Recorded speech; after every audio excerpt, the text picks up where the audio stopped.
वंदे पुरुषोत्तम। जीवन द्युति परम प्रेम में श्री ठाकुर अनुकूल चंद्र जी के साथ कथोपकथन। संकलिता डॉक्टर रेवती मोहन विश्वास। 24 दिसंबर बृहस्पतिवार 1953 की वार्तालाप। तीसरा पहर। निभृत केतन के पूरब और प्रांगण में आकर परम दयाल श्री ठाकुर बैठे। अनेक भ्रातागण और माताएं दूर में जिसे जहाँ जगह मिली बैठे हैं। सभी आकुल आग्रहपूर्ण से अपने प्रिय परम का दर्शन तो करते हैं, फिर भी मानो आशा नहीं मिटती है। श्री अमूल्य घोषडा की माँ शांति माँ के नाम से परिचित आकर माताओं के पीछे एक कोने में खड़ी हैं। विशेष किसी ने उस पर लक्ष्य नहीं किया है। हठात टाबू नाम का आश्रम का एक कुत्ता माताओं के बीच इधर उधर घूम रहा है। इधर उधर घूमकर शांति माँ के निकट हाजिर हुआ। उसके पैर के निकट पूंछ समेट कर बैठ गया और शांति माँ के मुख की तरफ टाबू देखने लगा।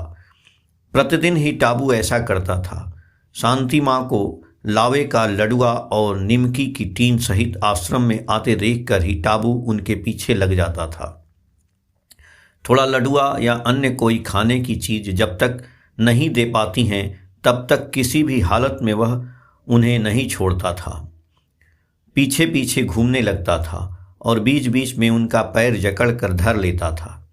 आज भी शांति की माँ आकर खड़ी होते ही टाबू आकर हाजिर है। टसकने नहीं देता है। एक पैर आगे पीछे होने पर वह भी उसका अनुसरण करता है और पैर जकड़ कर पकड़ता है। शांति की माँ बोली, यह इतना तंग करता है कि इसके साथ पार नहीं पाती हूँ। शायद पूर्व जन्म में यह मेरा शत्रु था, प्रणाम भी नहीं करने देता है। परम दयाल ठाकुर टाबू की करतूत देख रहे थे। शांति की माँ की बातें सुनकर हंसते हुए उन्होंने कहा, तुम्हारा पैर जकड़ कर पकड़ता है, पूर्व जन्म में क्या वह तुम्हारा लड़का था?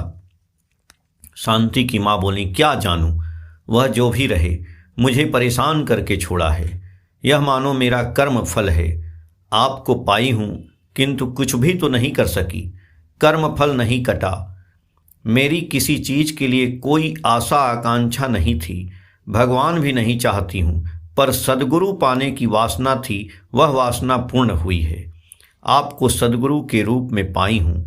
भगवान भी नहीं समझती हूँ, कुछ भी नहीं समझती हूँ। आपको समझती हूँ किंतु मेरा कर्म फल क्या नहीं कटेगा? अच्छा बाबा, इस बार जिस तरह जन्म लिया था, इसके बाद पुनः जब जन्म लूंगी उस समय क्या इसी तरह ही लूंगी ना? इसकी अपेक्षा अच्छी तरह जन्म लूंगी। परम दयाल ने दूसरी ओर मुख घुमाकर बैठते हुए कहा, तुम्हें ऐसी चिंता करने को क्या जरूरत है? तुम अपनी तरह नाम करती जाओ। दुलाली माँ बोली, कर्म फल क्या काटा जा सकता है? श्री ठाकुर, दुलाली माँ, कैसे काटा जा सकता है? श्री ठाकुर जी बोले, जो कर्म करती हो उससे उल्टा विपरीत कर्म करने से, उसके विपरीत कर्म करते करते वह सब कट जाते हैं। दुलाली माँ बोली, गुरु क्या नहीं काट सकते हैं? श्री ठाकुर जी बोले, कैसे काट सकेंगे? तुम यदि उनके पथ पर न चलो, यदि तुम भगवान के पथ पर न चलो, भगवान की बातों के अनुसार नहीं चलो, उनकी बातों के अनुसार काम नहीं करो, तो वे कैसे काटेंगे? दुलाली माँ बोली, मनुष्य उस तरह क्यों नहीं चलता है बाबा? श्री ठाकुर जी बोले, प्रवृत्ति की टान में चलता है। ईश्वर के प्रति टान लेकर चलने से उनकी ओर जा सकता है। प्रवृत्ति की ओर टान करके चलने से प्रवृत्ति की दिशा में जा सकती हो। ईश्वर के प्रति टान लेकर चलते चलते मनुष्य सुख बोध करता है। रेणु माँ दयाल के भोग के लिए थोड़ा छेना लेकर आई। हम सभी उठकर थोड़ी दूर हटकर खड़े रहे। दयाल का भोग होते ही सभी अपने अपने स्थान पर बैठ गए। परम दयाल ठाकुर ने रेवती से कहा, देखो तो केष्टोदा श्री कृष्ण भट्टाचार्य मैदान की ओर जाएंगे क्या? रेवती ने केष्टोदा के घर से पता लगाकर निवेदन किया, जी केष्टोदा आ रहे हैं। थोड़ी देर में ही केष्टोदा आए। श्री ठाकुर केष्टोदा के साथ चलकर बड़ाल बंगला की पश्चिम ओर के मैदान में रोज जिस स्थान पर बैठते हैं वहां जाकर बैठे।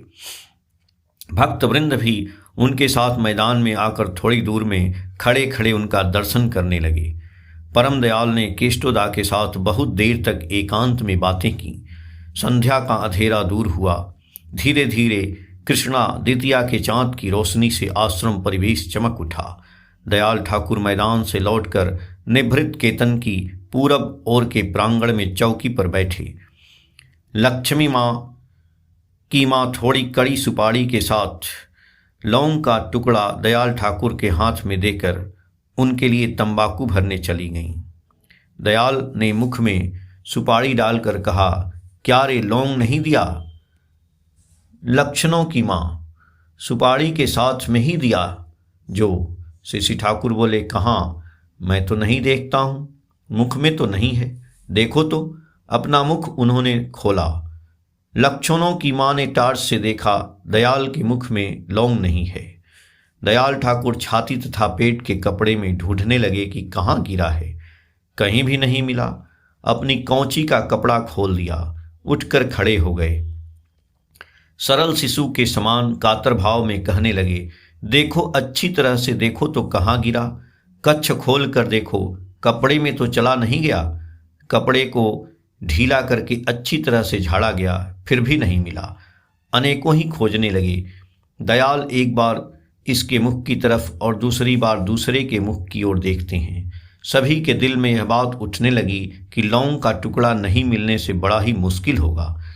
कारण उनके हाथ से यदि खो जाए तो उसे बिना पाए पर्यंत निस्तार नहीं। उनका बिछावन, तकिया, यहाँ तक कि टार्च से सतह पर काफ़ी खोजबीन की, किंतु लौंग का टुकड़ा नहीं मिला।